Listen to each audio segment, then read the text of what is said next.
Boa noite. Oi, gente. Muitas pessoas já estavam nos esperando, ansiosos, para o nosso primeiro dia da semana desenrolando seu TCC aqui do Clube Científico. Então, apesar de estarmos dentro do Física e Afins, esse momento é do Clube Científico.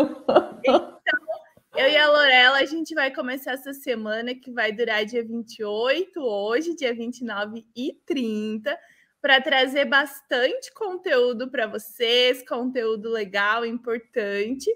E na aula de hoje, já vou começar falando da aula de hoje rapidinho, e depois a Lorela vai falar um pouquinho da aula de amanhã. Então, na aula de hoje, nós vamos ver pensamento crítico e empirismo científico. Eu acho que são conceitos bem legais, principalmente para quem quer fazer uma pesquisa científica e ouve muito por aí. É empírico, é conhecimento empírico, é empirismo. Então, a gente vai falar sobre isso. E a Lorela, amanhã também vai arrasar na aula, né, Lorela? Amanhã a gente vai falar sobre como reconhecer uma boa fonte de evidência científica, que pontos você precisa avaliar na hora de fazer a sua pesquisa e angariar essa fonte. E também vai ter exercício prático, né? Porque a gente gosta de uma prática aqui nesse clube. A ideia do Clube Científico e da nossa semana é trazer bastante exemplo prático. Amanhã a Lorela vai trazer alguns exemplos práticos da área da saúde, dos números em geral. E depois a gente vai ter duas partes na aula. A primeira parte é com a Lorela amanhã, e a segunda parte é com o Matheus, o professor Matheus. Ele vai falar, então, sobre ciências humanas e sociais, e também vai responder a pergunta que gerou polêmica antes mesmo de começar a aula, que é: filosofia é ou não é ciência? E quais seriam as implicações de filosofia ser ou não ser uma ciência? Mas sem polêmica por hoje, que amanhã ele vai explicar melhor sobre isso. Então, eu vou resumidamente explicar para vocês como a aula de hoje vai funcionar. Então, a aula vai começar daqui a pouquinho e a gente vai fazer mais ou menos 45 minutos sobre pensamento crítico. Vamos fazer uma pausa entre 5 e 10 minutos, porque ninguém é de ferro. Aí toma um cafezinho, vai no banheiro, toma uma aguinha e depois a gente volta para a segunda metade da aula sobre empirismo científico. Durante a aula, vou tentar responder as perguntas de vocês, mas também teremos momentos para responder algumas perguntas que vocês tenham, tá? Para quem está perguntando, as lives vão ficar gravadas por curto período de tempo, então quem perdeu hoje ou vai perder amanhã vai ter um tempinho para assistir. E a Lorela também vai dar um recadinho sobre os e-mails, né, Lorela? Sim. A gente enviou os links, né? Todos os links foram enviados pelo e-mail, porém, eles foram para o spam. Ou para aba promoções também. Também estão na aba promoções. Então, é sempre importante, porque cada dia vai ter um link diferente. Então, o link de amanhã não vai ser esse mesmo link de hoje. Então, é bastante importante que você fique atento no seu e-mail, porque os links vão chegar no e-mail. Como vocês conseguem acessar isso? Quando vocês entrarem no e-mail, vocês vão lá no spam ou na aba promoções, e vocês vão sinalizar que esse e-mail não é um spam. Porque daí, todo dia, quando for chegando tanto o link de amanhã quanto o link de quarta-feira, vocês conseguem ter acesso. Porque hoje a gente achou que a gente tinha feito uma programação para ir para o principal, mas ele acabou chegando no spam, então tem que ficar atento, senão você perde os outros links. É, isso mesmo. Algumas pessoas falaram que foi para a aba promoções. Então, se vocês não receberam o e-mail que foi enviado hoje às 9 horas da manhã, verifiquem e marquem lá. Não é spam, não é promoção, vá para a caixa de entrada, senão vocês vão perder o link das próximas aulas e links de próximos encontros que a gente for fazer, que não acontecerão no YouTube. Então, essa semana vai estar acontecendo no YouTube, mas outros encontros que nós iremos fazer dentro do Clube Científico não vão acontecer nesse canal do Física e Afins, tá bem? Então, para avisar vocês. E hoje também, antes de começar a aula, acho que a Lorela pode dar um último recadinho antes de eu começar a falar, que hoje estaremos mais tarde, né, lançando Então, oficialmente, o Pesquisa Científica na Prática também, ou PCP. Se tu quiser dar um rápido resumo, mas aí a gente fala mais para frente. Pronto. Esse curso ele foi desenhado, a gente já está programando ele há alguns meses, para que a gente. Porque, na verdade, o problema de todo estudante quando vai chegando nos finalmente, é justamente saber o que fazer, como criar seus documentos científicos. Então, eu, a Bibi e o Matheus, a gente está criando um cronograma gigantesco do zero até a conclusão do seu documento acadêmico, falando sobre como escolher seu tema, como selecionar as fontes, como escrever, como analisar, qual que é a melhor metodologia para você utilizar no seu trabalho. Basicamente, é um guia para quando você chegar nessa fase do seu estudo e falar, meu Deus, eu estou completamente desesperado e perdido.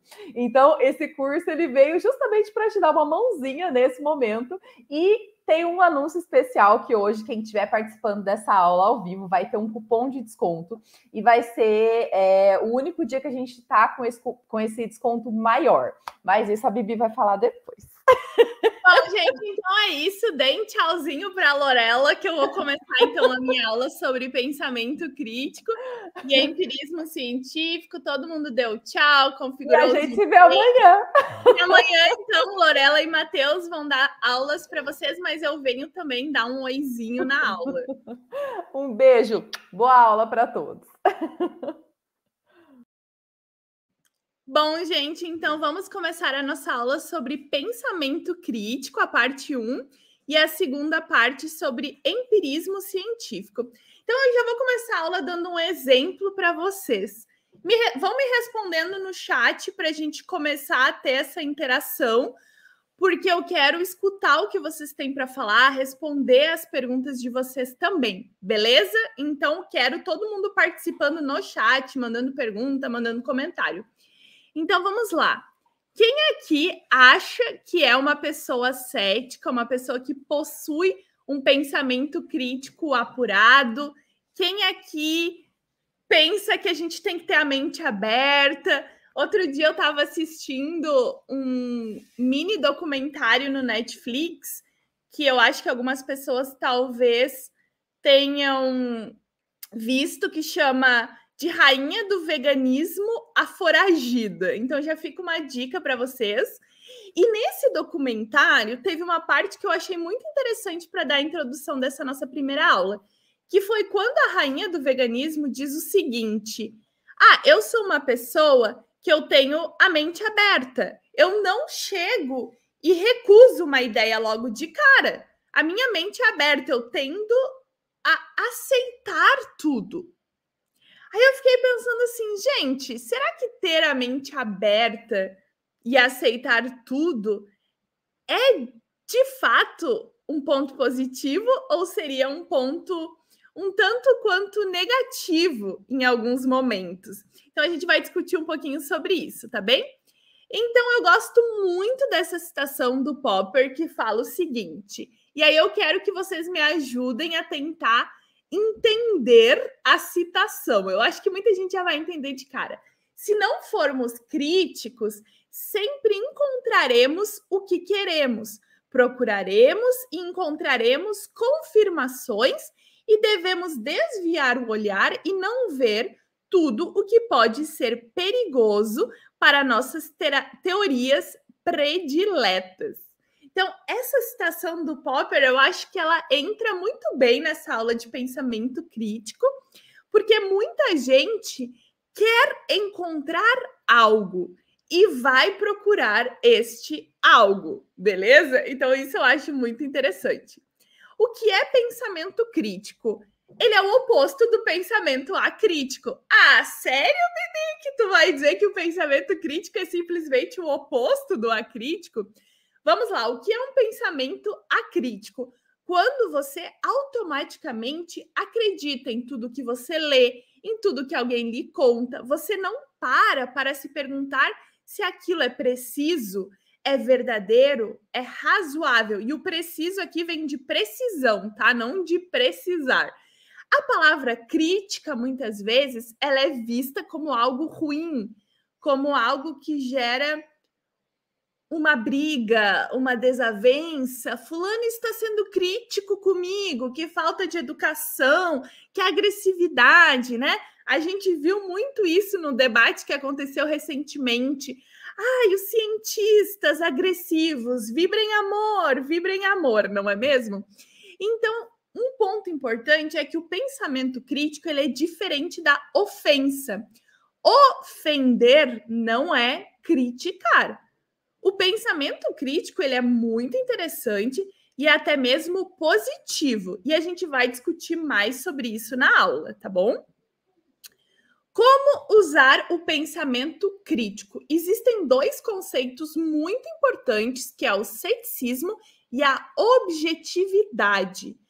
O pensamento crítico e o ceticismo, a objetividade, são habilidades que precisamos aprender a desenvolver. Ninguém nasce cético, ninguém nasce crítico e tampouco objetivo. Então, a gente precisa treinar o nosso cérebro, treinar o nosso raciocínio para obter esse pensamento crítico, esse ceticismo. A gente não pode aceitar automaticamente algo que nós ouvimos, lemos ou vemos como uma verdade. E aí depois a gente vai, a segunda parte da aula sobre empirismo, a gente vai falar muito sobre isso, acreditar no que a gente observa. É uma observação empírica, então é uma verdade, tá bom? Então, a objetividade é tentar entender alguma coisa de uma perspectiva neutra e não acreditar na única opinião que aparece na sua frente. A gente tem que manter a objetividade, o ceticismo, criticismo sempre lá em cima. É treino, é treino. É que nem assim, eu quero ganhar massa magra, músculo e participar de um campeonato de halterofilismo. Como é que tu participa desse campeonato? Treinando, treinando, treinando, treinando.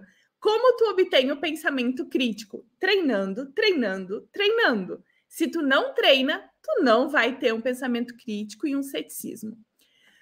Como nós podemos participar, como podemos praticar o ceticismo na vida cotidiana, tá? Então, existem alguns pontos importantes, tá? Você pode praticar isso na sua vida, no seu estudo, na pesquisa, no trabalho, e a gente vai fazer 4 perguntas básicas. Vamos lá. Eu chego aqui para vocês e digo o seguinte: lá no céu, lá no espaço, perto de Vênus, existe um bule de chá que fica voando. Eu acho que as pessoas que conhecem o que eu estou tentando introduzir aqui, falando como bule de chá, talvez alguém já pegou essa ideia, mas tudo bem. Tem um bule de chá lá. Agora a gente vai pensar o seguinte: por que eu deveria confiar nesta afirmação? Será que eu tenho que confiar que lá perto de Vênus tem um bule de chá? Por que a pessoa que está dizendo isso acredita nessa informação? Por que a Bibi acredita que lá perto de Vênus tem um bule de chá? E por que a Bibi quer que eu acredite que lá perto de Vênus tem um bule de chá? Essas são perguntas muito, muito certeiras, importantes. Tá. O que mais foi dito ou escrito sobre esse bule de chá? E quem escreveu sobre isso? A Gabi colocou aqui. Eu iria perguntar quem colocou o bule lá. Perfeito. Dentro do que foi dito ou escrito sobre o tema, quem botou o bule lá é uma pergunta pertinente. E a última pergunta é: eu tenho conhecimento suficiente para responder as perguntas anteriores com confidência, com confiança? Eu tenho ou não tenho? E para quem não sabe, essa história é do bule de chá de Russell, e é uma história real, onde a gente tem a seguinte afirmação, né? O que é afirmado sem provas pode ser refutado sem provas. Essa é uma história real. Se vocês procurarem aí bule de chá de Russell, vocês vão encontrar informações. Mas o pensamento crítico é assim. Por que a Bibi quer que eu acredite que lá em Vênus tem um bule de chá?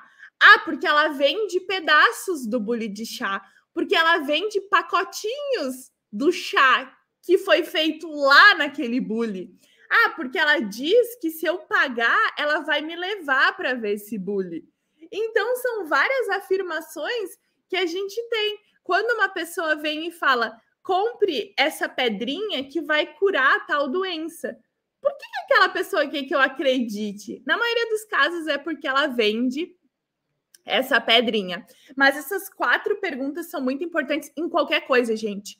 Não necessariamente só envolvendo pseudociência, mas se vocês estão fazendo um trabalho acadêmico, TCC, dissertação, projeto de pesquisa, que vocês vão pensar num tema X, essas perguntas têm que estar sempre junto com vocês, principalmente a questão do eu tenho conhecimento suficiente para responder todas as perguntas com confiança, tá? Muito importante. Exemplos práticos.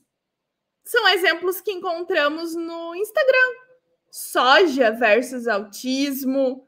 Casar com seu melhor amigo diminuir as chances de divórcio em 70%. Você sabia que colocar couve nas pernas dos bebês vai ajudar na cicatrização? Novo tratamento contra o câncer destrói tumores nos ovários em apenas 6 dias. Não necessariamente esses exemplos aqui são todos mentirosos, são simplesmente exemplos de manchetes, tá, gente?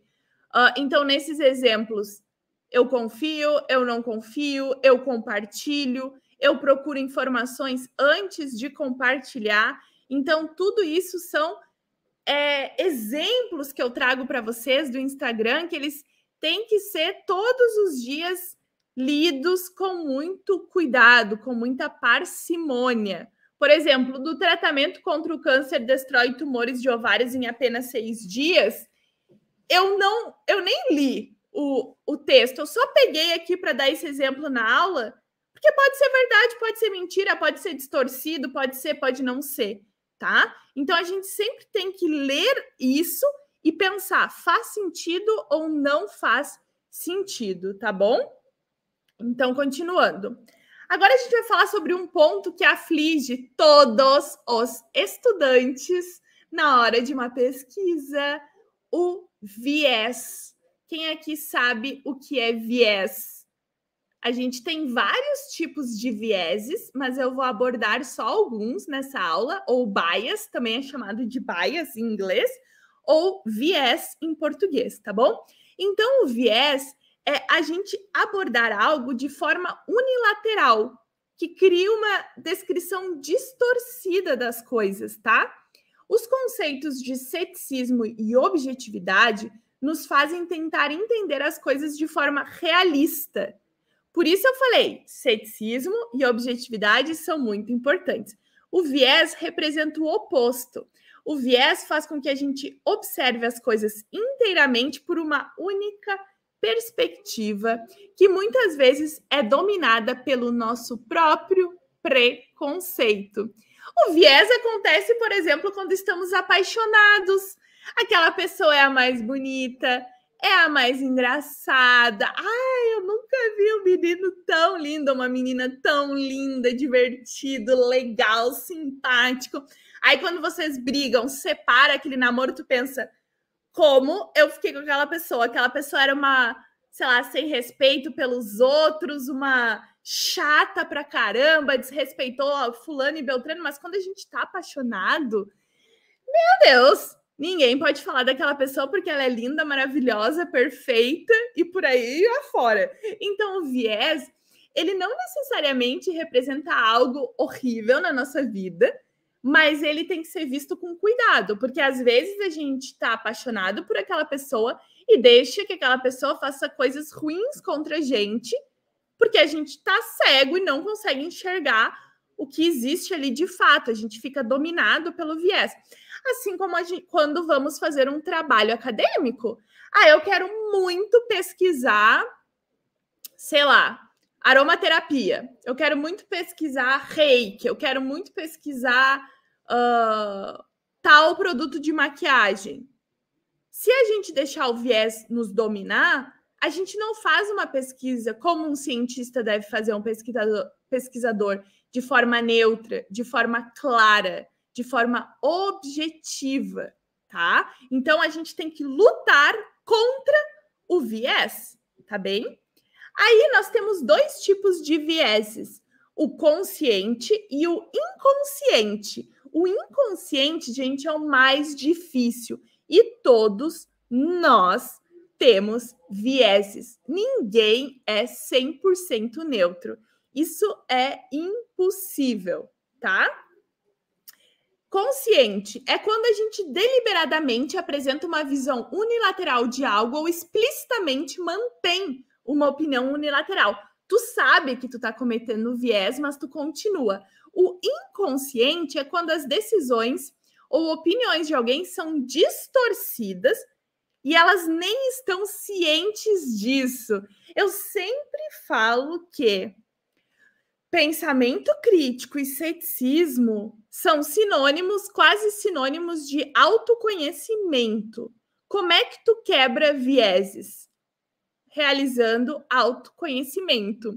Como é que eu vou fazer autoconhecimento? Eu tenho que puxar lá do fundo do meu cérebro tudo que eu tenho guardado, tudo, e trazer à tona para que eu desconstrua o meu viés.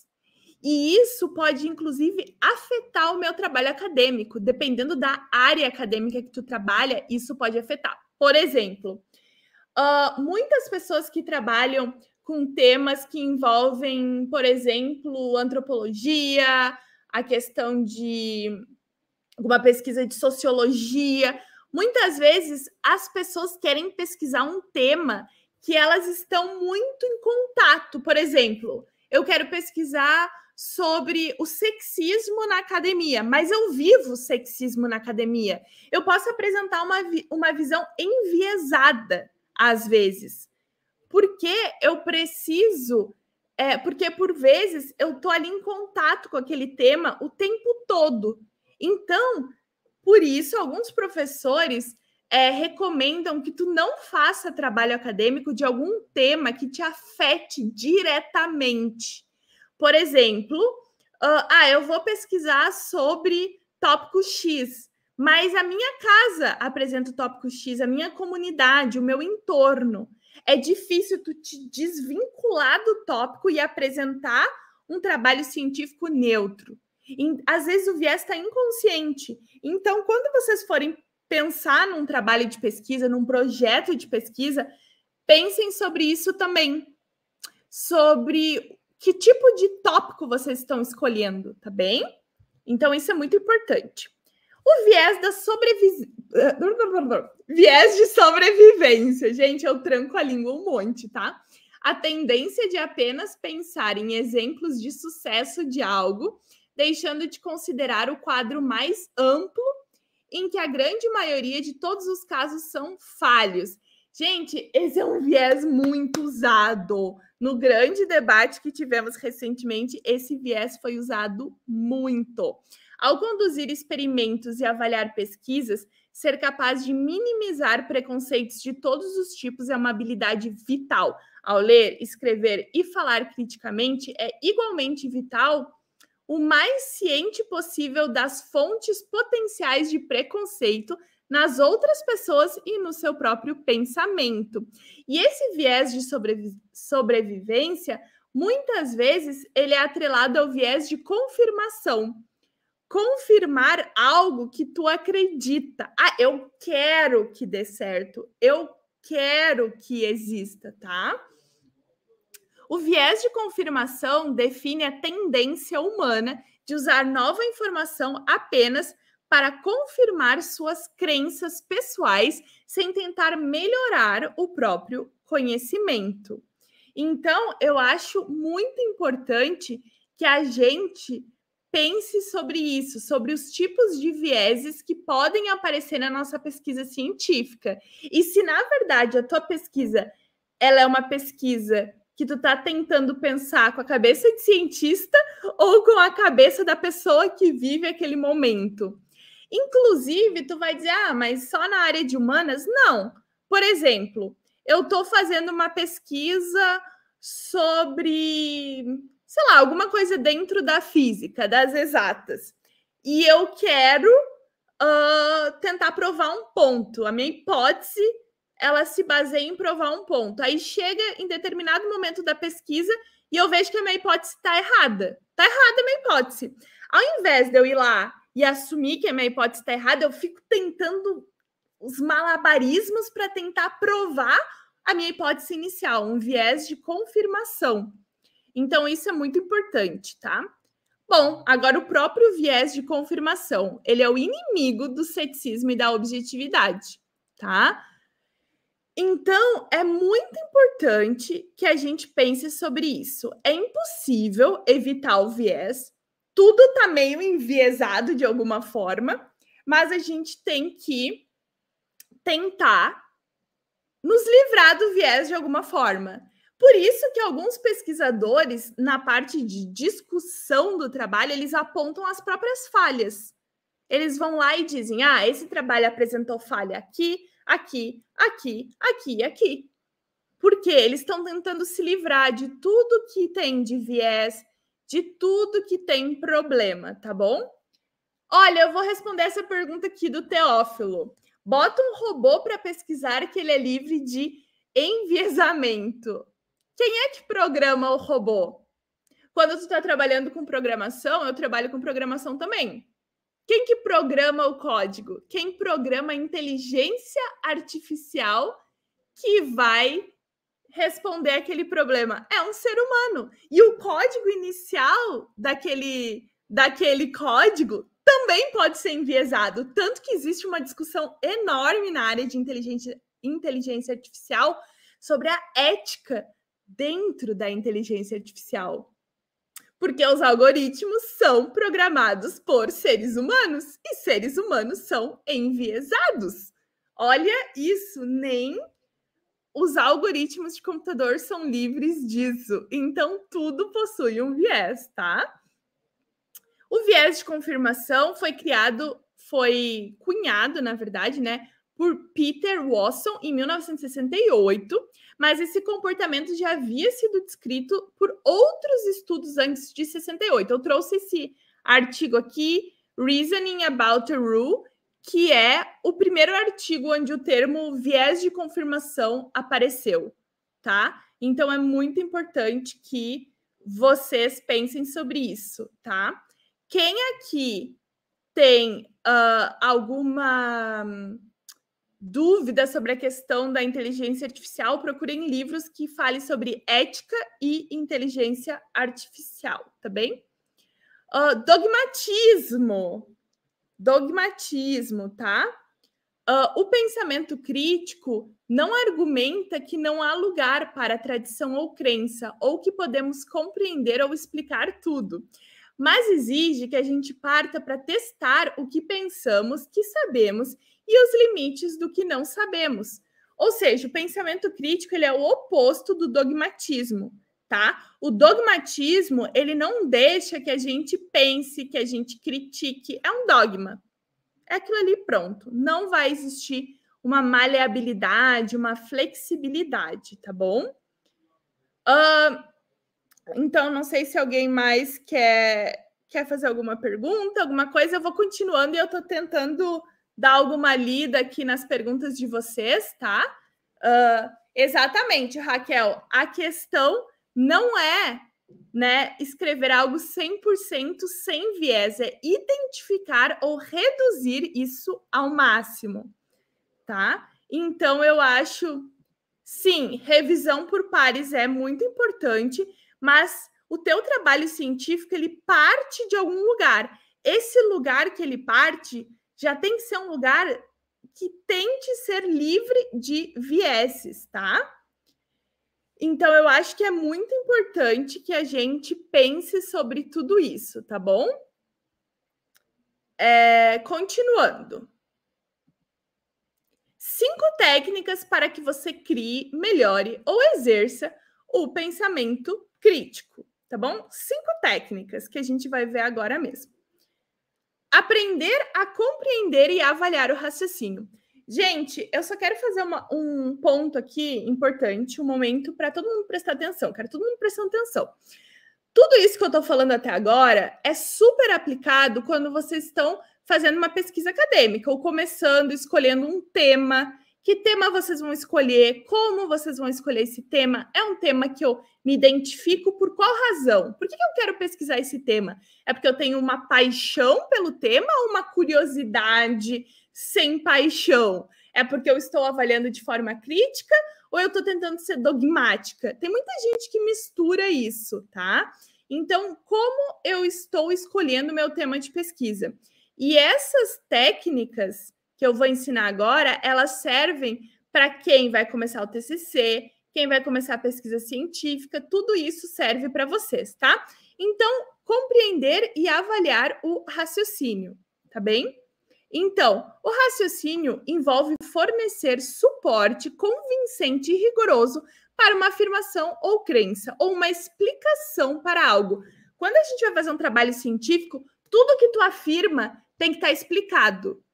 Tudo que tu fala, tudo que tu afirma, quem disse, onde, qual é a fonte, tá? Então, a gente não tira informações da nossa cabeça e coloca num trabalho, tá? Durante todo o processo de pensar de forma crítica, tu vai voltar para a pergunta fundamental. É sensato eu acreditar ou falar isto ou não é sensato? Tá? Faz sentido ou não faz sentido? Tá? E não fazer cherry picking. Quem aqui sabe o que é cherry picking? Eu vou até tomar uma água enquanto vocês me respondem o que é cherry picking.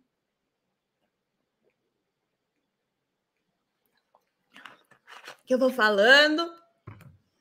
Quem aqui sabe o que é cherry picking? Tô aguardando alguém me responder no chat. Tá?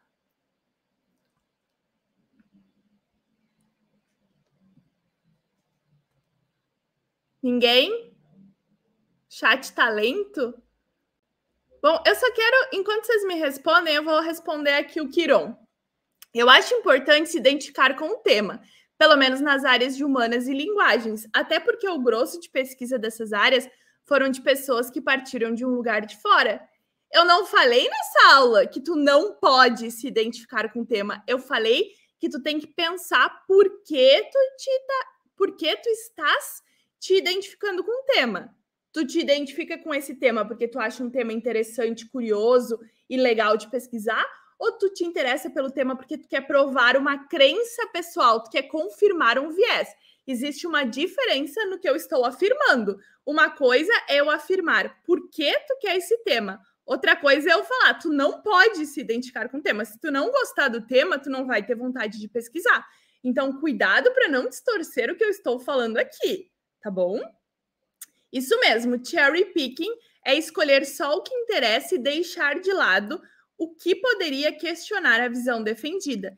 E muitos trabalhos de pesquisa, principalmente TCCs, dissertação de mestrados, é cherry picking purinho.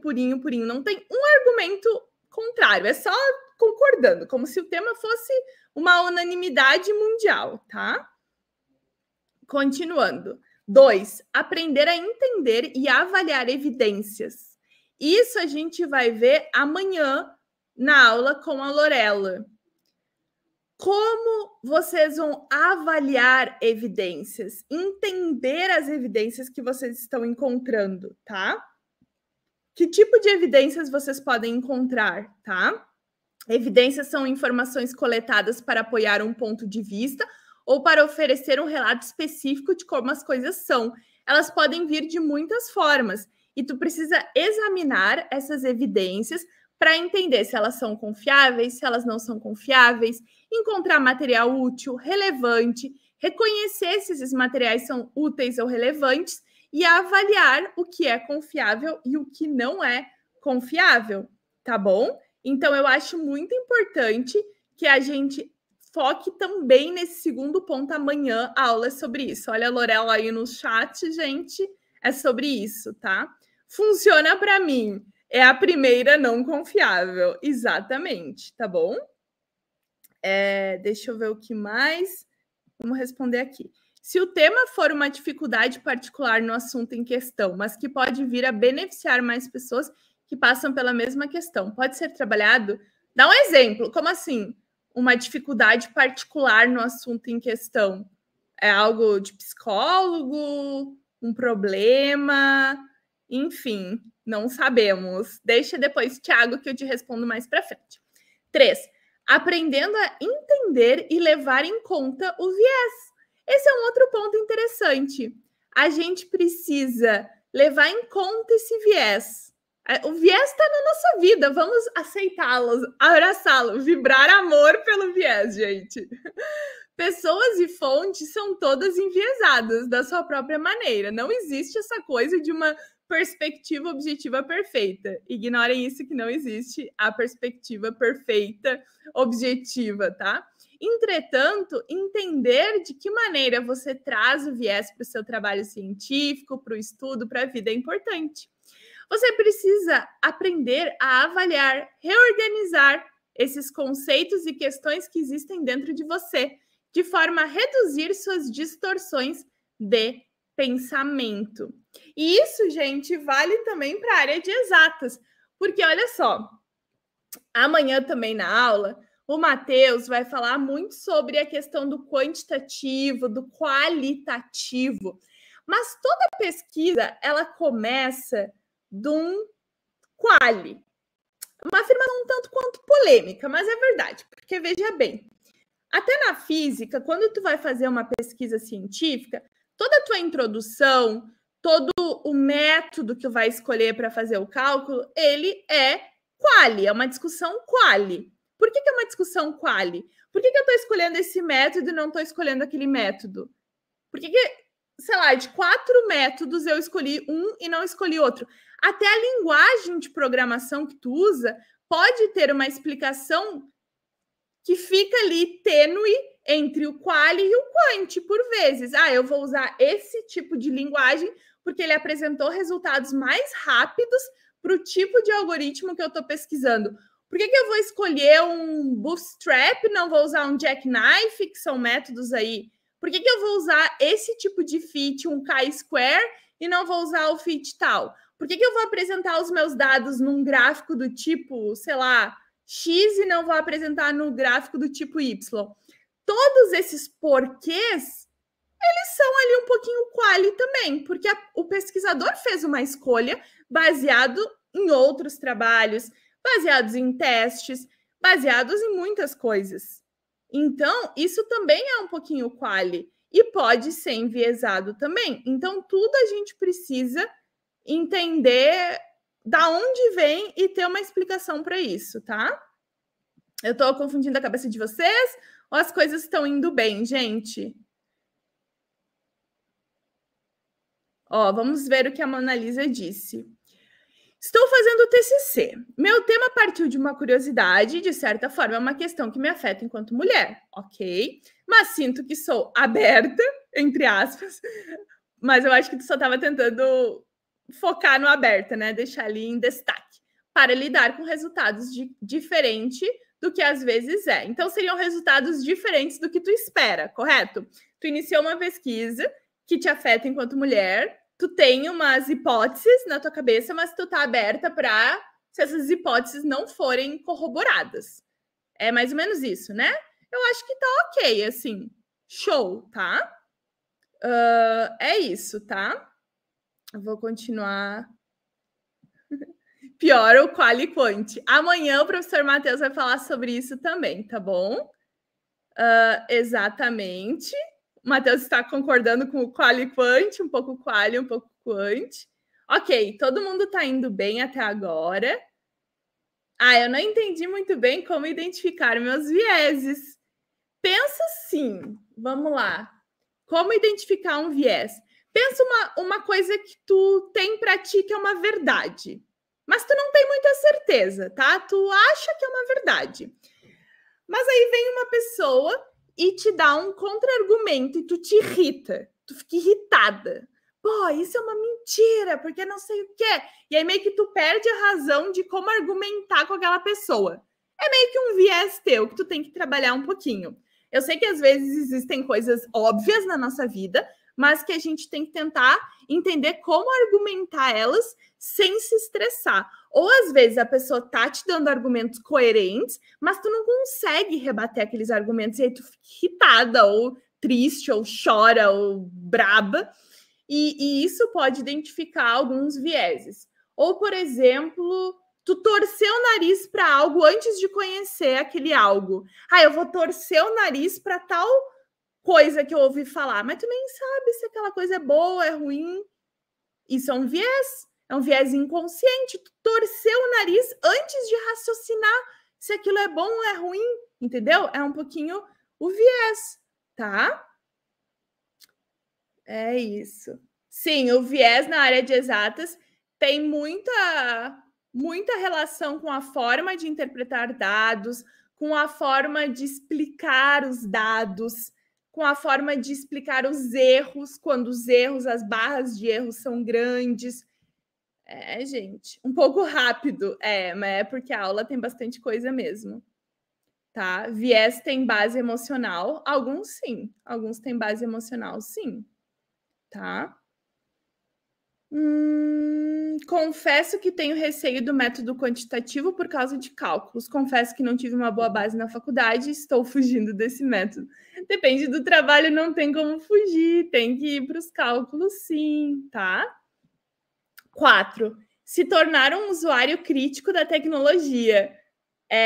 Um usuário crítico da tecnologia é justamente não acreditar em tudo que está na internet, não achar que um blog é uma referência, não achar que um Instagram é uma referência, não utilizar a fala de uma pessoa como se tu fosse um papagaiozinho, sem saber de onde aquela pessoa tirou aquilo. Ninguém é perfeito, todo mundo pode errar, por isso é importante que a gente tenha em mente se aquelas coisas fazem sentido ou se elas não fazem sentido, tá bom?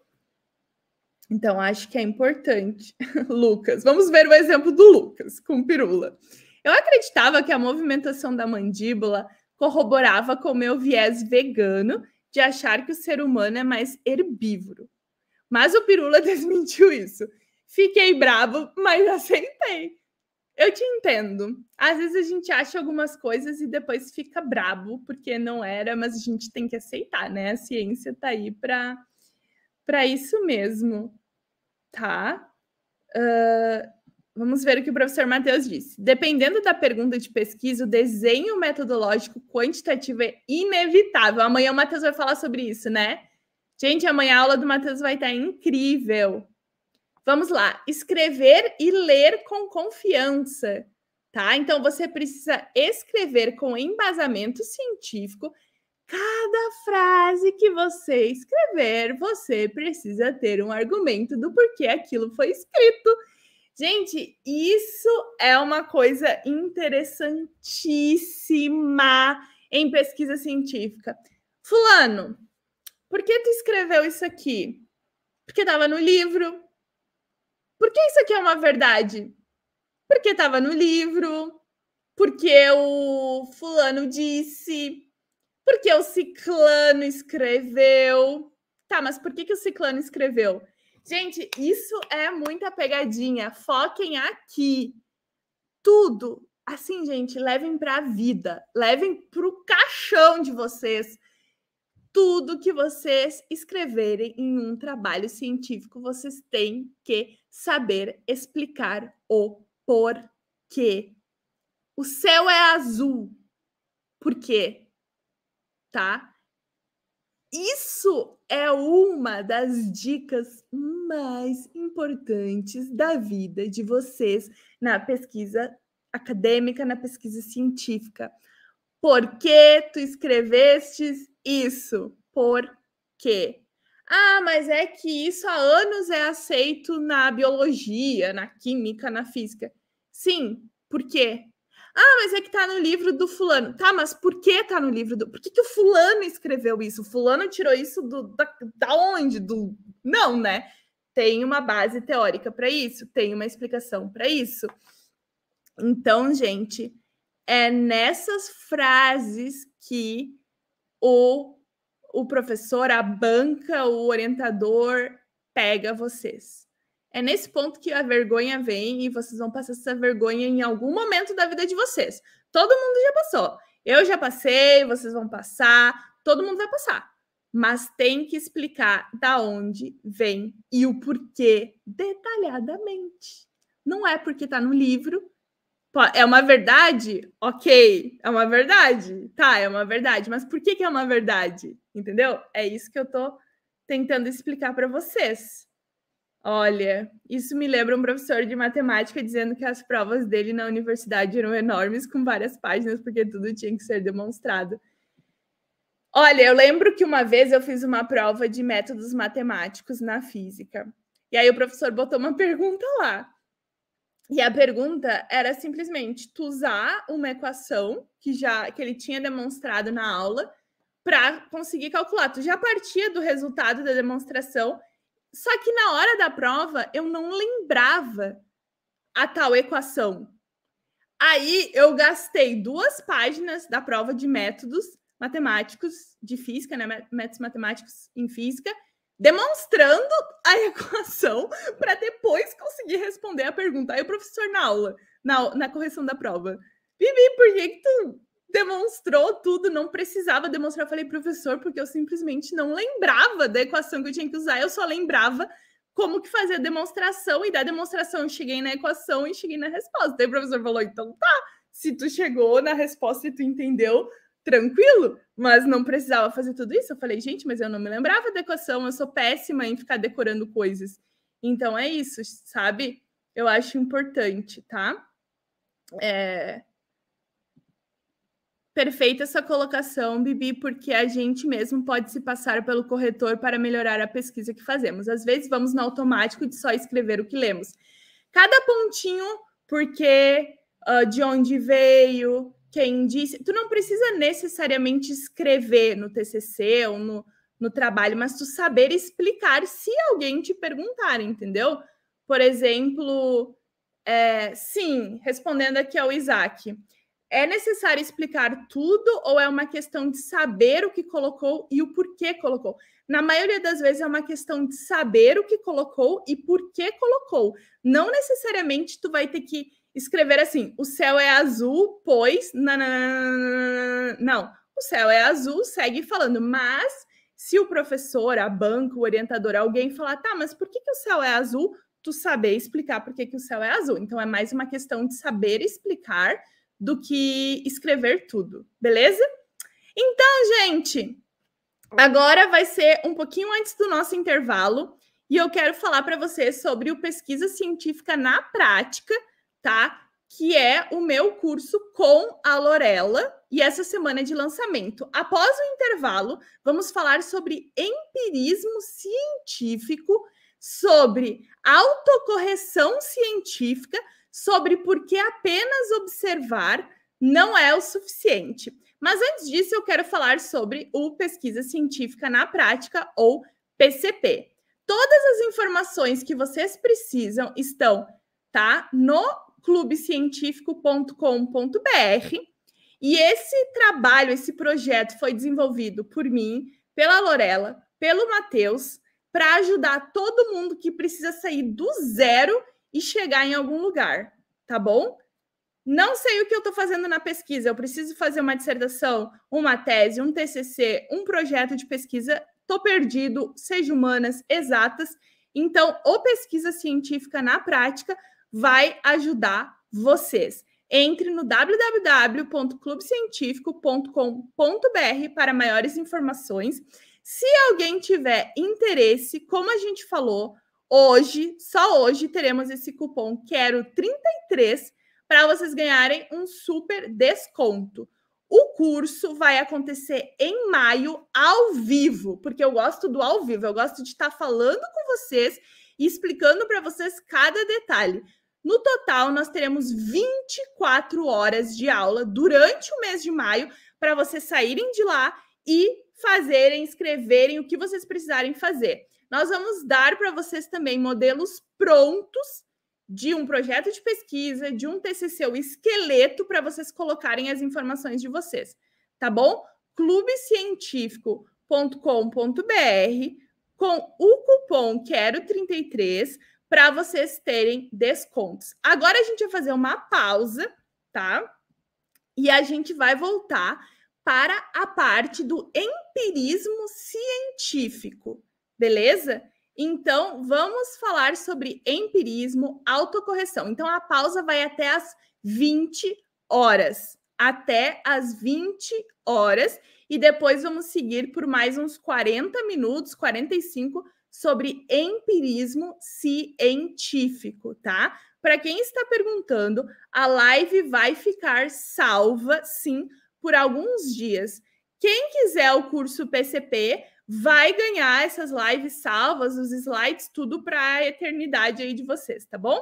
Então, daqui uns minutos eu vejo vocês às 20 horas. Oi, gente, estamos de volta. Tudo bem? Gente, para quem estava perguntando, a questão do cupom vai dar certo agora, tá? Clica agora que vai dar certo, tá? Me contem aí se estiver dando certo. Eu testei aqui. Em princípio, tá tudo certo. Vai aparecer, então, na parte direita, tá? Quando vocês clicam em Quero Adquirir, na parte direita tem o cupom de desconto. Aí escreve Quero 33, que vai aparecer o desconto. Beleza? Me deixem aqui no chat se vocês estão conseguindo. De fato, eu não sei o que houve, que antes não estava aparecendo o cupom, mas agora vai dar certo, tá bom? Então, vamos continuar a nossa aula aqui. Vamos ir atualizando, tá, gente? Porque eu não sei o que aconteceu.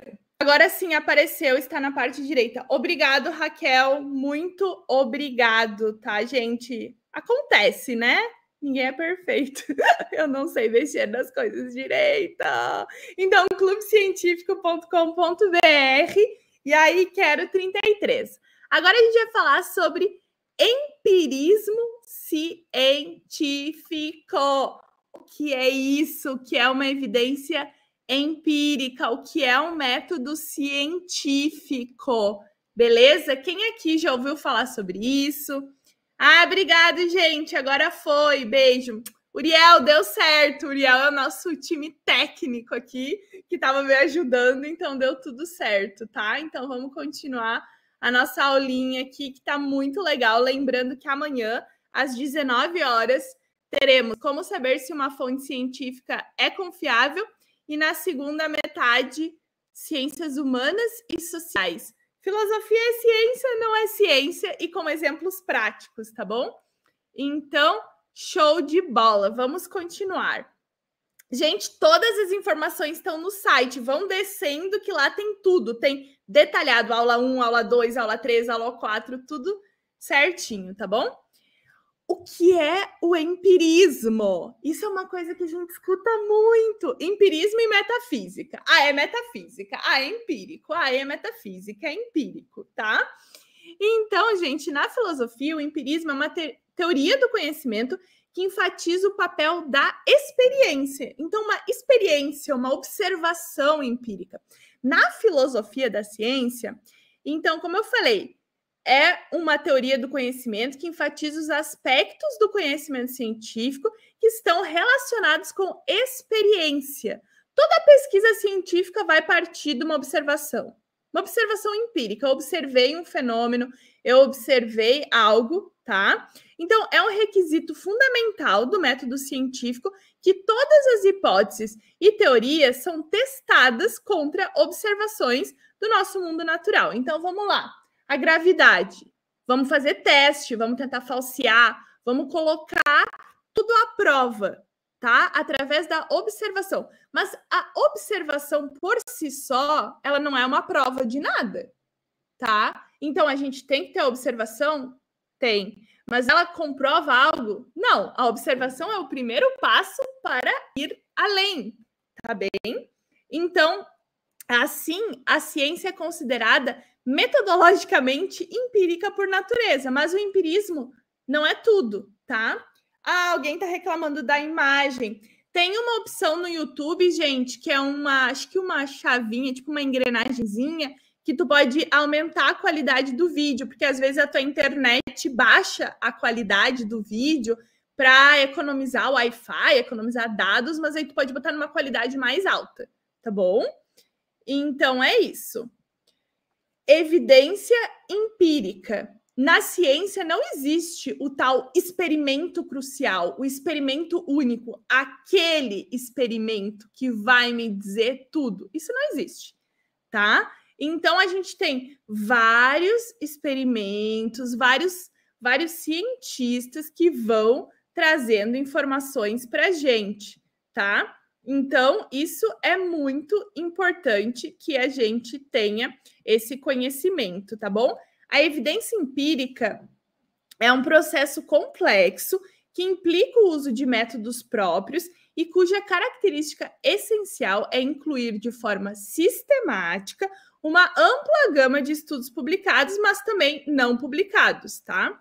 Muito do que não dá certo em pesquisa acaba não sendo aceito para a publicação pelas revistas, pois os editores consideram que não tem interesse para o público. Mas, na verdade, tem grande importância para saber se a metodologia usada foi adequada.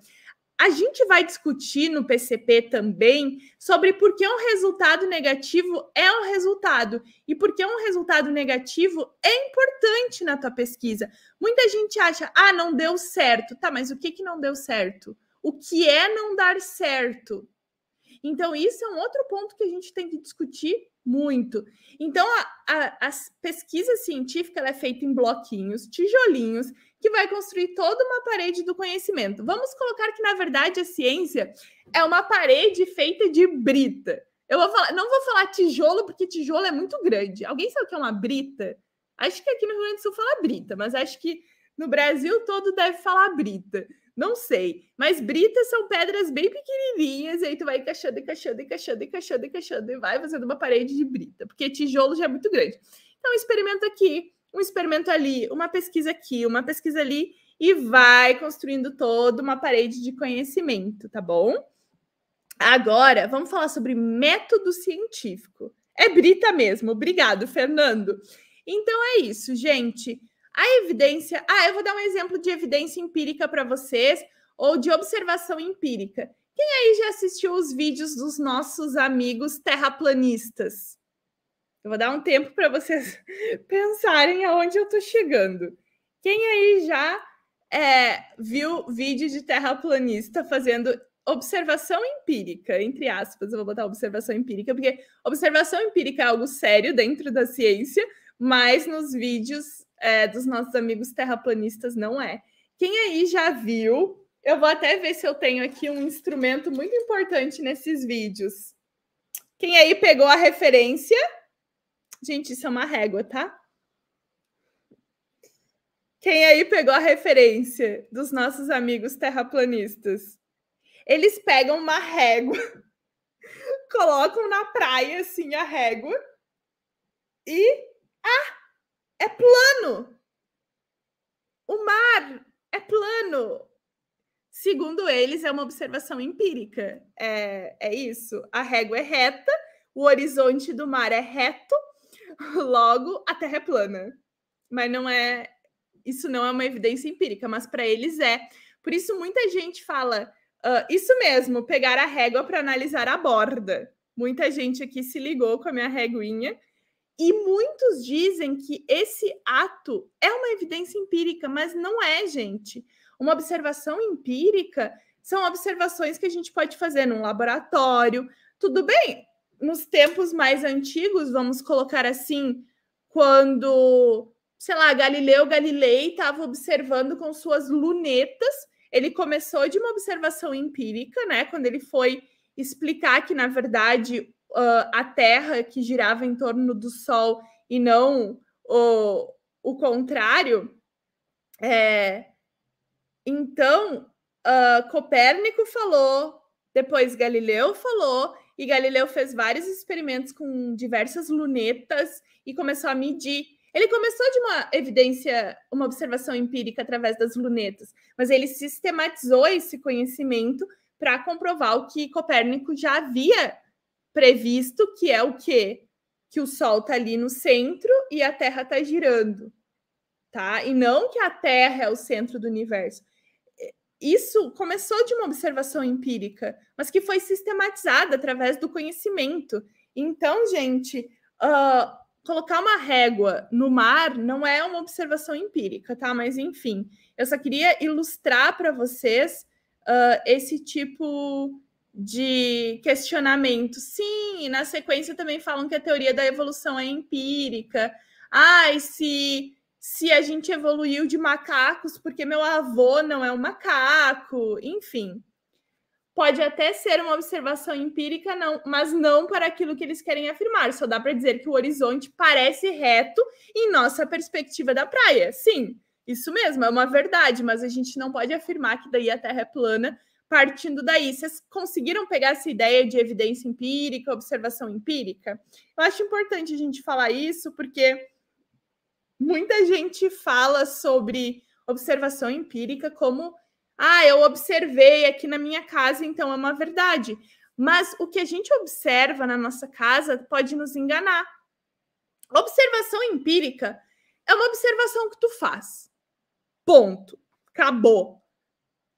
Aí, o próximo ponto é estudar de forma científica através da metodologia científica. Entendeu, Elaine?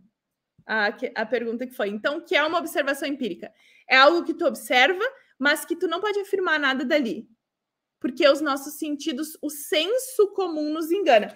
Então, eu colocar a régua e falar que o horizonte do mar é reto, ok, é uma observação empírica. Eu posso afirmar que a Terra é plana? Não posso.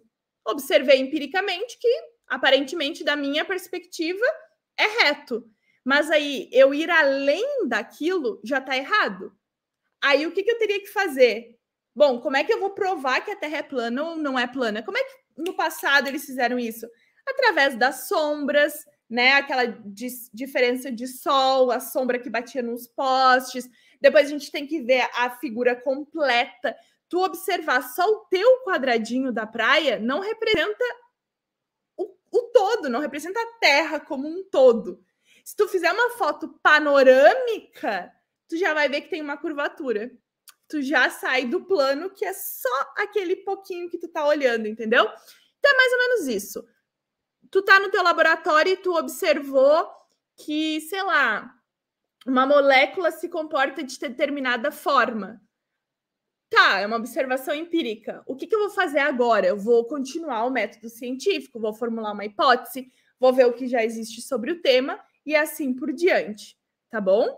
Continuando. Agora a gente vai falar do método científico, que é onde a gente vai colocar a nossa evidência empírica, tá? Então, a abordagem científica, de forma geral, possui 3 características fundamentais. Primeira característica fundamental, o empirismo sistemático.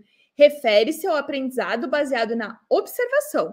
E os cientistas aprendem sobre o mundo natural sistematicamente, planejando cuidadosamente, registrando e analisando.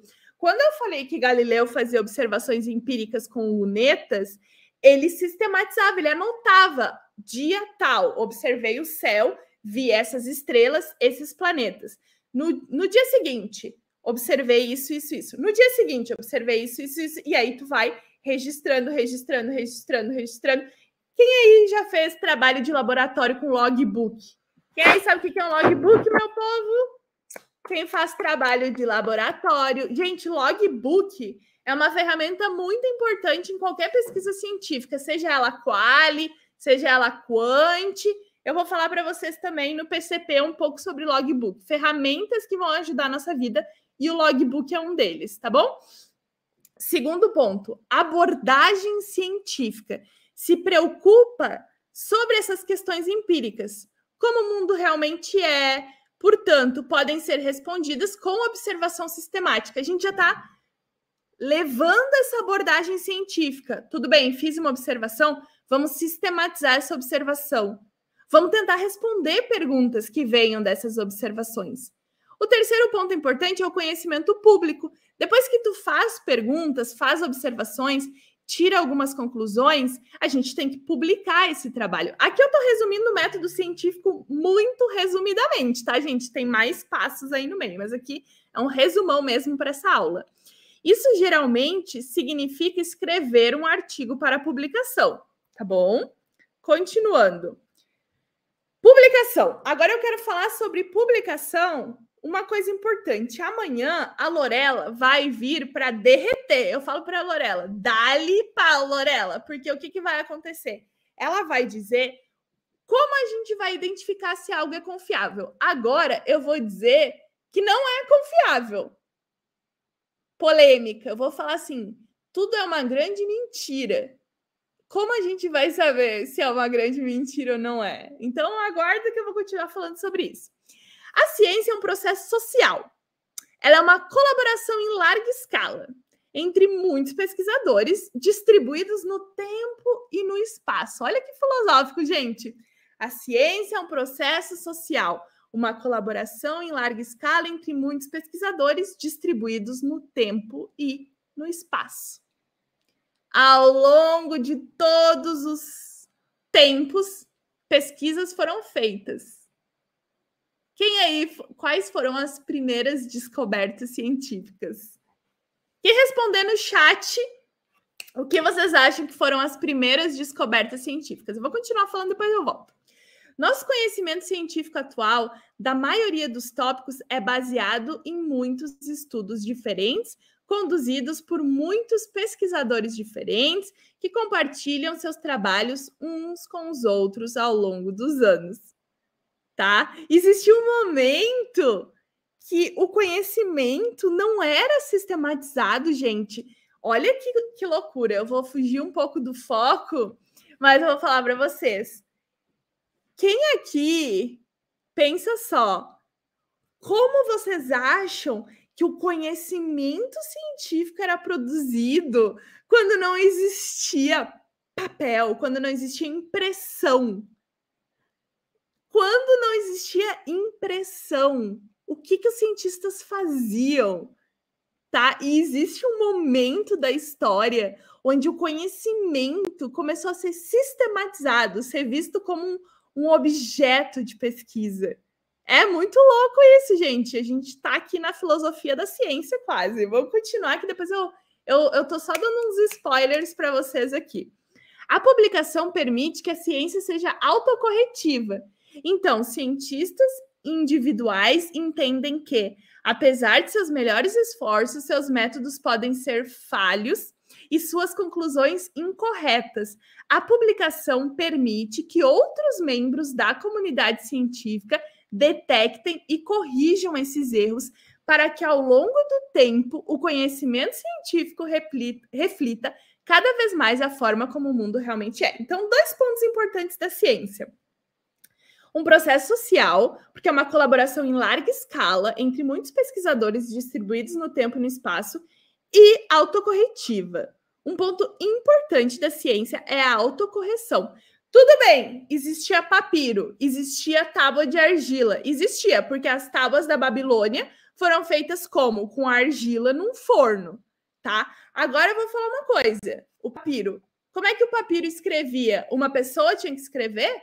Como é que o conhecimento era disseminado? Quando é que o conhecimento passou a se tornar um método, um objeto? Existia um tempo que o conhecimento não era disseminado, porque não existia uma coisa fundamental na ciência. Gente, a ciência só conseguiu evoluir por conta de uma coisa específica. Tá, tô esperando vocês.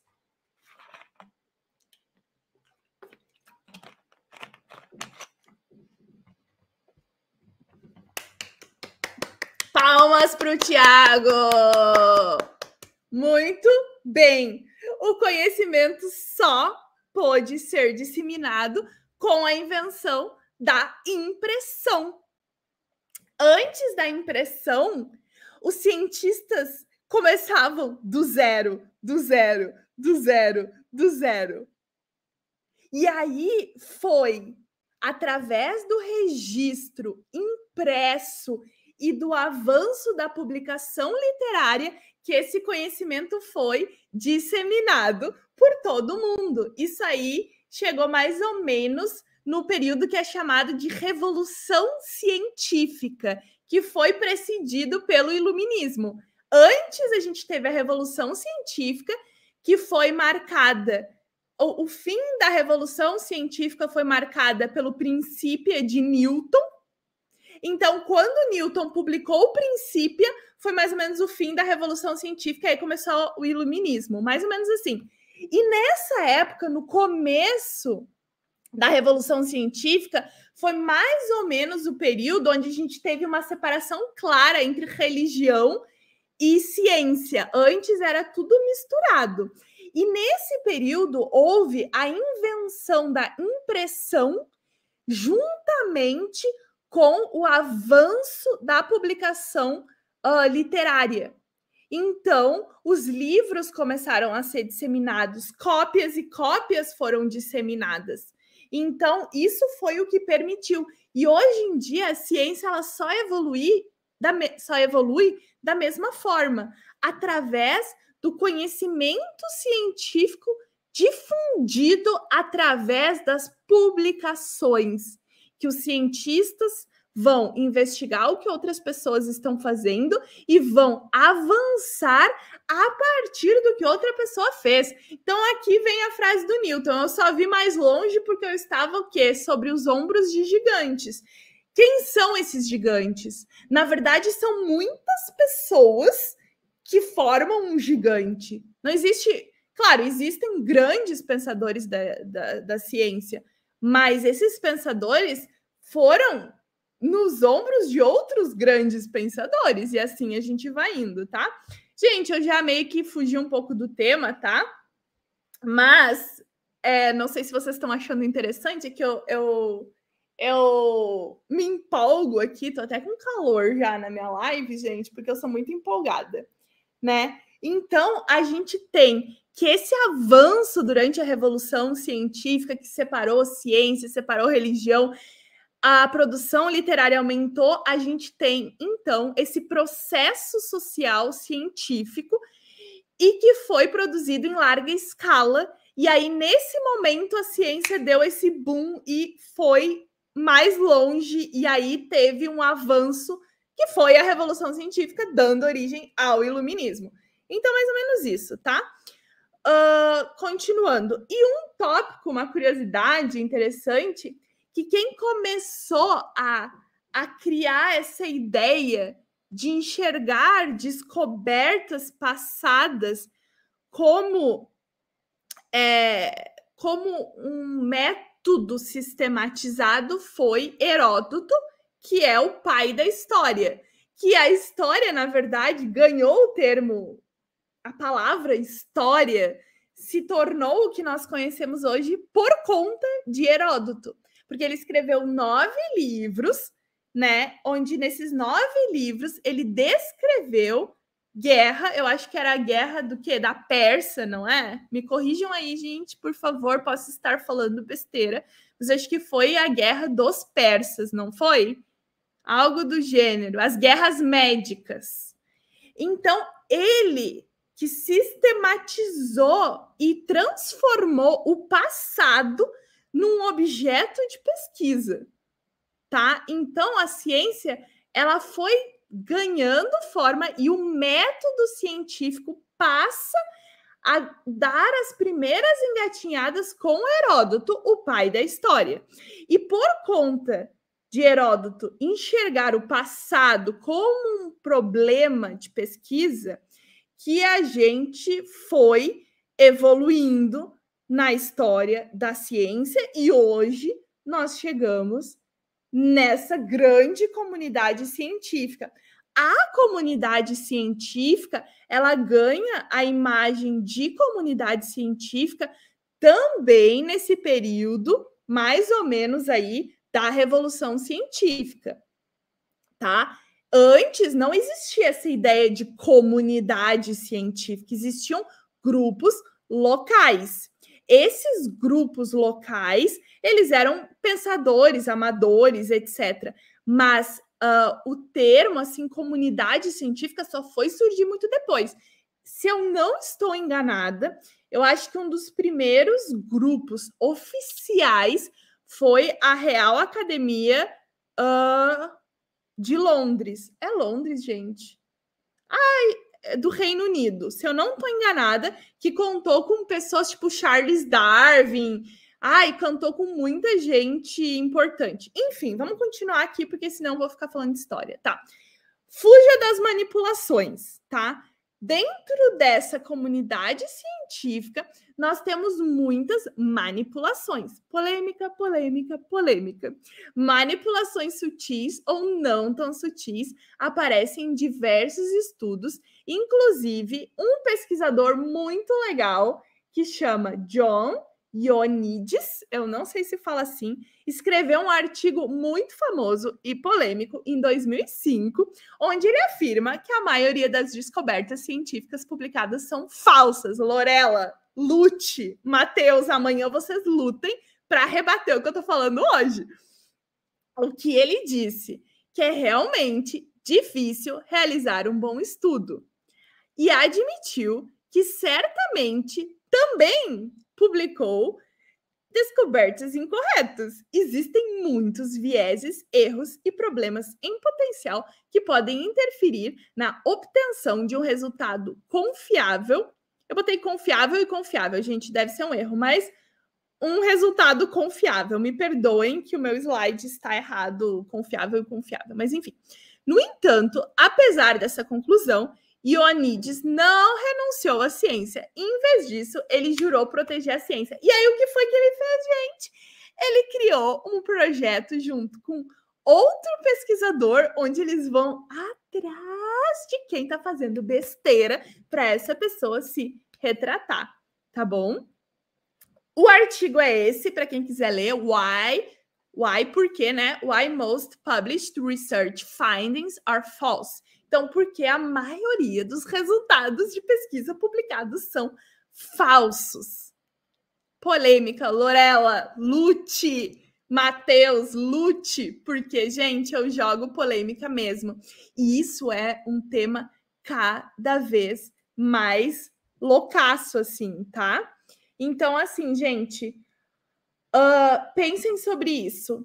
Mas ele não é tão louco assim, não sei se é essa mesma pessoa que tu tá falando, mas se vocês lerem o trabalho, faz muito sentido, porque existe muita pesquisa ruim publicada, muita pesquisa mal feita, porque, gente, toda a hora a pessoa vem e fala, pesquisa mal feita, pesquisa mal feita, pesquisa... Gente, o que eu leio de artigo mal feito, porcaria, é incrível, tá, gente? Então, assim, leiam esse essay, deem uma pensada sobre isso. Gente, a maioria dos trabalhos é cheia de viés, tá? Continuando. Lorela lançou a braba. Amanhã vão ter exemplos tão polêmicos quanto. Socorro. Essa semana não é para ser alegria, para ser polêmica mesmo, para vocês entenderem a que pé anda a ciência. Aqui a gente trabalha com fatos. Mas uma coisa importante da ciência é que ela é autocorretiva. O que quer dizer a ciência ser autocorretiva? É que vai vir gente que vai corrigir o que está errado. O que torna a ciência tão poderosa é que ela é autocorretiva. Claro, descobertas falsas são publicadas, mas eventualmente novos estudos surgem para derrubá-las e a verdade, entre aspas, é revelada. Bom, pelo menos assim que deve funcionar. Existe uma publicação científica que foi feita em 2010 com o Ivan Oransky, tá? Então, ele lançou um blog chamado Retraction Watch, com outro pesquisador chamado Adam Marcus. O que é o Retraction Watch? Que eles vão ver todos os artigos que foram retratados e retratados. O que é um artigo ser retratado?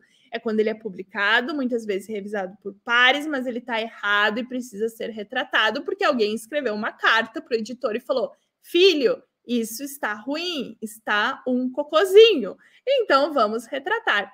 Os dois, tanto o Ivan Oransky quanto o Adam Marcus, eles eram conhecidos profissionais, se tornaram amigos em um caso que aconteceu de um anestesista que foi pego falsificando dados de pelo menos 21 estudos, que foi o Scott Reuben. Então, ele foi pego falsificando resultados. E ele não é o único.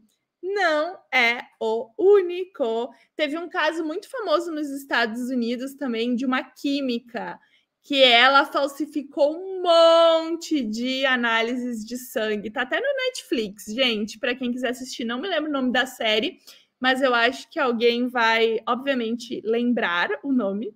Então, eu espero que alguém me diga aqui no chat também, tá? Eu já quero thread no Twitter. Gente, sim, no Netflix tem bastante coisa. Então, pensem sobre isso também, tá bom? Continuando. Retratação. De 2001 a 2009, o número de retratações emitidas na literatura científica aumentou 10 vezes.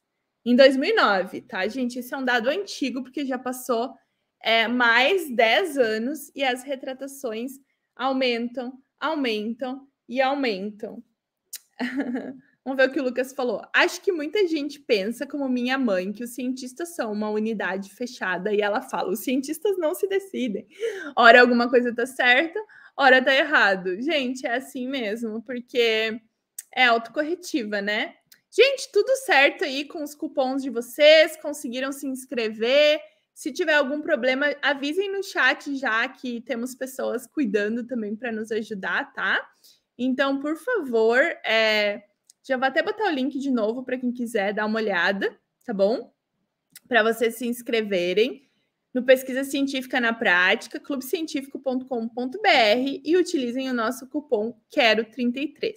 Se alguém já conseguiu, deu tudo certo, avisa também. Ah, perícia, isso. Perícia viciada. Esse é muito bom para vocês verem como é que fala? A fofoca de química, tá bem? Continuando. A ciência falha e muito. A ciência é ótima, mas é de baixo rendimento. A maioria dos experimentos falha, mas isso não significa que o desafio não valha a pena. Mas não podemos esperar que cada real investido tenha um resultado positivo. A maioria das coisas que você tenta não funciona. E essa é apenas a natureza do processo. Na ciência, tem muito mais coisa que não funciona do que funciona. Isso é uma verdade única que eu acho que vocês precisam entender. A maioria das coisas não vai funcionar.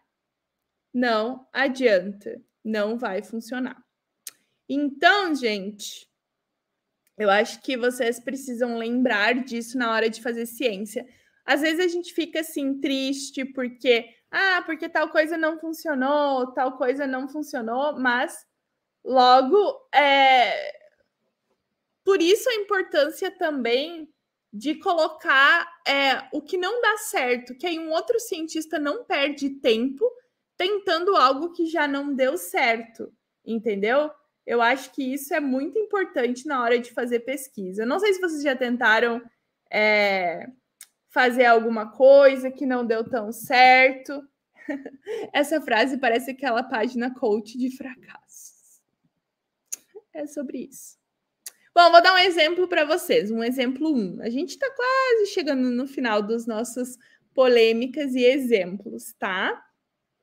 Alguns anos atrás, o nosso amigo John Ioannidis e alguns colegas pesquisaram na literatura científica referências a 2 estudos epidemiológicos bem conhecidos, sugerindo que os suplementos de vitamina E podem proteger contra doenças cardiovasculares. Então, supostamente, a vitamina E nos ajudava contra doenças cardiovasculares. Esses estudos foram seguidos por vários grandes ensaios clínicos randomizados que não mostraram nenhum benefício da vitamina E. E uma meta-análise descobriu que em altas doses a vitamina E aumentava o risco de morte. Se você não sabe o que é meta-análise, o que é ensaio clínico, como avaliar isso, um pouquinho iremos falar amanhã e também no Pesquisa Científica na Prática vamos falar com detalhes em maio, tá bom? Então, a Lorela vai colocar aí, se ela ainda estiver aí, o link para vocês com o nosso cupom. Uma pessoa perguntou, que cupom? Então, a Lorela vai explicar aí no chat. Apesar das evidências contraditórias de ensaios mais rigorosos, os primeiros estudos continuaram a ser citados e defendidos. Olha o viés. Saiu pesquisa mais rigorosa, mas os primeiros ensaios contraditórios continuaram sendo publicados e defendidos e citados. Alegações instáveis sobre a capacidade do beta-caroteno de reduzir o risco de câncer e o papel do estrogênio na prevenção da demência também persistiram, mesmo depois de terem sido derrubadas por estudos mais definitivos. E aí vem o problema. Uma vez que uma ideia se torna fixa, é difícil removê-la da sabedoria convencional. Então, quando algo se torna fixo, algo se torna concreto no senso comum, é difícil se livrar do senso comum. Então, isso é um ponto muito importante, tá? A gente não pode deixar que esse viés nos atrapalhe. Ou então a gente tem que entender por que aqueles estudos estão errados. Porque muita gente vai replicar, tem muita citação, então é verdade. Você, quando tu lê o estudo, tu tem que saber se aquele estudo é bom, se não é, se é confiável, se os novos estudos corroboram ou não. Alguém está falando a questão do Linus Pauling e da vitamina C, né? Que ele dizia que a vitamina C era a cura de tudo, e até hoje as pessoas acham que ficar tomando vitamina C vai te ajudar a não ficar gripado e vai mudar a tua vida, mas não vai. Agora, um outro estudo publicado em 2013 examinou se as pessoas que comiam café... Essa é para a Lorela, eu peguei especial para ela. Se as pessoas que comiam café da manhã pesavam menos na balança, né, do que aqueles que pulavam o café da manhã, e se o café da manhã poderia proteger contra a obesidade. O pesquisador Andrew Brown e seus colegas descobriram que, apesar de mais de 90 menções a essa hipótese na mídia e nos jornais, a ciência do café da manhã no peso era tênue e circunstancial. Então, não existia uma verdade sobre isso, entendeu? Então, gente, apesar de terem visto mais de 90 menções, o pesquisador Andrew Brown falou: não existe evidência de que pular o café da manhã vai te proteger contra a obesidade, ou fazer tu ficar mais magro, mais gordo, etc. No entanto, os pesquisadores da área pareciam cegos a essas deficiências, exagerando as evidências e usando linguagem causal para descrever associações entre café da manhã e obesidade. O cérebro humano está preparado para encontrar causalidade mesmo onde ela não existe, e os cientistas não estão imunes. Então, muitas vezes a gente tem que se proteger contra esse tipo de coisa, tá? Então, eu acho importante que a gente pense sobre isso, tá? Sobre a importância da gente entender o que é simplesmente uma pesquisa ruim, o que é uma pesquisa boa e procurar mais informações. Esse é o artigo que vocês podem anotar o nome, que eu acho muito importante, tá? Coloquem, então, esse artigo, se vocês quiserem ler sobre essa pesquisa envolvendo o que o artigo diz, né? Belief beyond the evidence. Então, crença além da evidência. As pessoas imaginam crenças onde não existe, tá bom? Então, é muito importante. O método científico é o caminho mais rigoroso para o conhecimento, mas também é confuso e difícil. A ciência merece respeito exatamente porque é difícil, não porque acerta tudo na primeira tentativa. Então, vamos respeitar a ciência? Sim, ciência não é opinião. A incerteza inerente à ciência não significa que não possamos usá-la para tomar decisões ou políticas importantes. Significa apenas que devemos permanecer cautelosos e adotar uma mentalidade aberta a mudanças de rumos se surgirem novos dados, ou seja, não ficar preso no viés. A mente aberta, nesse caso, é para se surgir novos dados. Devemos tomar as melhores decisões que pudermos com as evidências atuais e tomar cuidado para não perder de vista sua força e grau de certeza. Não é por acaso que todo bom artigo inclui a frase: é preciso mais estudos, porque sempre há mais a aprender. Então, isso é um ponto importante.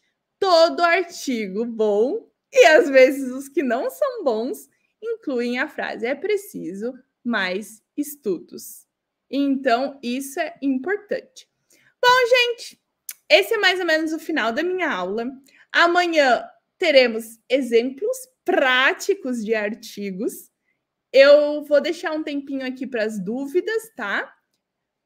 Eu já respondi algumas dúvidas, eu ia responder no final, mas acabou que eu fui respondendo ao longo da fala. Lembrando mais uma vez, pesquisa científica na prática, tá, gente? O meu curso com a Lorela, para quem pegou agora, vai acontecer em maio. Será um total de 24 horas ao vivo de aulas. Também vai ficar gravado para quem não puder assistir ao vivo alguma aula. Essas lives vão ficar por curto período de tempo aqui no YouTube, depois vão lá para a plataforma para quem quiser fazer o PCP, tá bem? Então, esse aqui é o nosso site com todas as informações, pesquisa científica na prática, da introdução à conclusão. E vocês podem usar o nosso cupom QUERO33 e acessar o site, tá? Então, clubecientifico.com.br. Tinha gente perguntando o negócio do cupom, espero que dê certo. Noemi, em princípio, será só em maio. Então, quem aí precisa fazer uma pesquisa, uma dissertação, um TCC, uma tese, qualquer coisa, um projeto, e está perdido, não sabe como fazer, referenciar bibliograficamente, a gente vai dar para vocês um esqueleto do zero, a gente vai construir com vocês em maio um trabalho científico do zero, um exemplo para vocês. Vai ter parte de humanas, parte de sociais. Se alguém tiver uma dúvida, coloca. O cupom vai ficar válido até amanhã, tá? Esse maior cupom. Os outros não serão tão grandes no desconto. Vocês podem pagar, acho que é em 12 vezes. Então, gente, quem precisa fazer um projeto de pesquisa, um trabalho científico, eu, Lorela e Matheus desenhamos o curso na maior precisão, com maior detalhamento para vocês. Compartilhem nos grupos, compartilhem com todos. As aulas serão ao vivo, ou seja, vocês vão estar tirando dúvida no chat ao vivo. Não é no YouTube, vai ser pelo Zoom. Então, vai ter chat ao vivo. A gente vai ajudar vocês a escolher o tema da pesquisa. Ah, eu não sei que tema escolher. A gente vai ajudar. Então, amanhã na aula, tá? Dia 29, a partir das 19 horas, a gente vai ter aula, tá? Aqui. Primeira parte da aula com a Lorela, segunda parte com o Matheus. Eu vou estar por aqui também. E a gente vai falar sobre exemplos práticos de ciência, tá bom? Vai ser todos... Eu nem vou responder essa pessoa que já me irritou aqui, mas eu tô vibrando amor. Tô vibrando amor. Então, gente... Mas vocês têm alguma pergunta sobre a aula? Vamos falar um pouquinho sobre a aula, mais uns 5 minutinhos. Antes da gente... Vamos voltar aqui. Se alguém tiver alguma dúvida, tá? Se alguém quiser fazer algum comentário decente, porque eu não tenho paciência para gente besta. Olha eu, né? 9 horas da noite não tenho paciência. Ai, a aula foi ótima, muito obrigada. Eu sou muito animada aqui, ó, vibrando amor, vibrando amor. Gente, espero que vocês gostem. Estudos de caso serão, sim, Laís, estudos de caso serão falados no curso Pesquisa Científica na Prática. Tudo vai ser explicado lá, tá? clubecientifico.com.br, tá? E o nosso cupom QUERO33. Ninguém mais tem pergunta da aula? Então, eu acho que é isso, gente. Amanhã nos vemos às 19 horas para mais polêmica, para mais gritaria. Foi um prazer falar com vocês, tá? E eu vejo vocês amanhã às 19 horas, tá bom? Um super beijo para vocês, boa noite e até amanhã. Sim, todo o material da aula vai ficar na nossa plataforma do PCP, do curso, tá? E as lives vão sair daqui a pouco do YouTube, tá bom? Até amanhã, gente. Vejo todos vocês. Tchau!